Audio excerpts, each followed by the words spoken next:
Selanjutnya, saudara yang juga jadi sorotan di Sapa Indonesia Siang adalah satu keluarga berjumlah 6 orang meninggal dunia akibat tertimpa lontar material erupsi Gunung Ile Lewotobi laki-laki di Kabupaten Flores Timur, Nusa Tenggara Timur. Sisa anggota keluarga yang selamat kini telah mengungsi ke rumah kerabat yang lebih aman.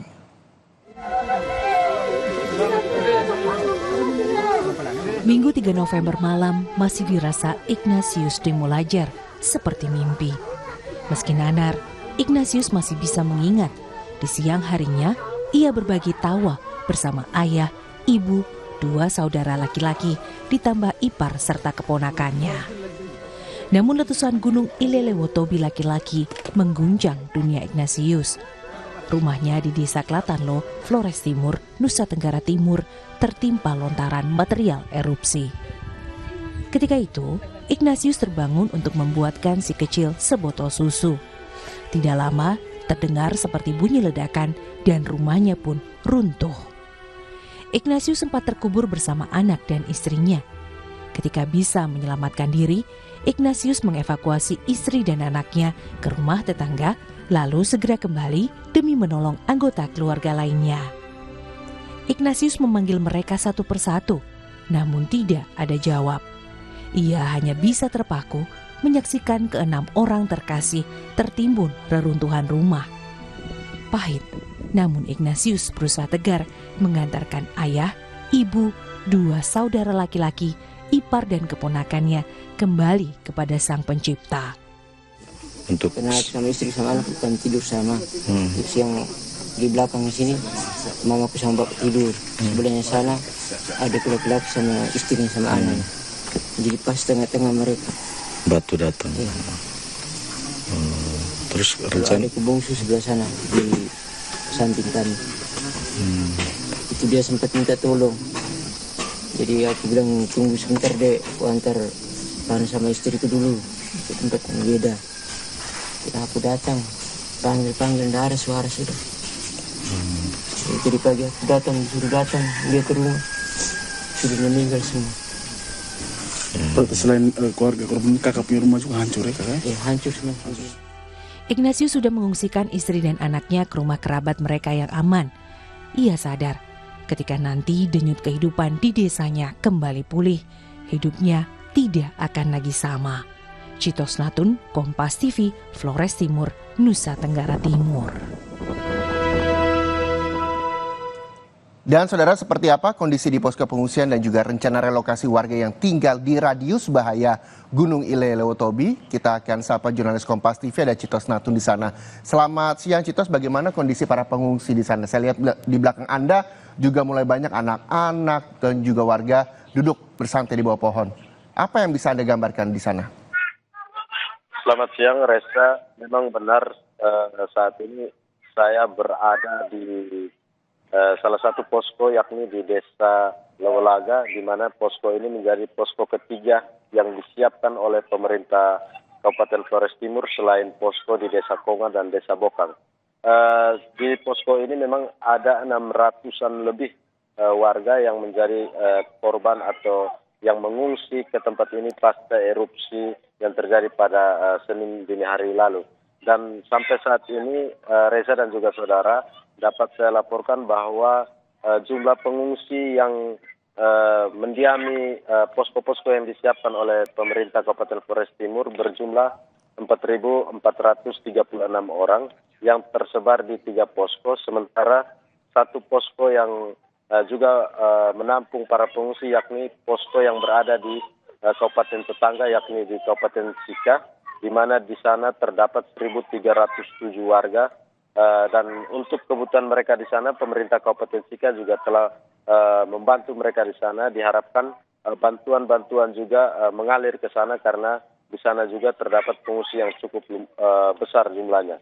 Dan sampai saat ini, tadi kami memantau Wakil Menteri Sosial telah mendatangi 3 posko yang ada di Kecamatan Pitehena ini dan langsung memberikan bantuan-bantuan utama atau bantuan kebutuhan sehari-hari bagi para pengungsi sehingga upaya penanganan dan juga memenuhi kebutuhan para pengungsi ini dapat terlayani dengan baik. Sementara untuk rencana relokasi sendiri kemarin Kepala BNPB telah berdialog dengan warga di 3 posko yang ada di Kecamatan Tehena dan menyampaikan adanya rencana relokasi karena memang 7 desa yang berada dalam radius 7 km dari kawah gunung itu berada dalam zona merah dan sekitar ada 16.000 warga di sana yang mesti direlokasi oleh pemerintah. Nah, dalam rencana ini pemerintah telah berupaya untuk berdialog dengan warga. Tadi kami menemukan bertemu dengan beberapa warga yang memang setuju untuk direlokasi. Namun mereka meminta agar pemerintah terus melakukan dialog dengan warga yang lain karena kebudayaan dan juga adat istiadat di sini cukup kuat karena untuk menjauhkan mereka dari tanah-tanah wilayah ataupun tanah yang dipegang oleh suku di ketujuh desa ini memang cukup berat. Namun pihak PVMBG sendiri telah menghimbau agar masyarakat memang harus segera keluar dari radius 7 km karena mengingat hingga saat ini erupsi masih terus terjadi dan potensi terjadinya lontaran-lontaran lava pijar dan juga letusan-letusan eksplosif masih bisa terjadi. Reza. Ya, Citos Natun, ini relokasi warga yang tinggal di radius berbahaya 7 km di sekitar gunung, tadi Anda juga menyebutkan, terus dilakukan dialog oleh pemerintah setempat untuk bisa segera pindah karena berbahaya. Dan kondisi para pengungsi di sana baru saja juga mendapatkan bantuan makanan dari pemerintah, diharapkan ini juga cukup untuk memenuhi para pengungsi yang ada di 3 lokasi. Lalu bagaimana dengan ketersediaan rumah sakit darurat jika memang ada para pengungsi yang mungkin sakit di sana, seperti apa kondisinya?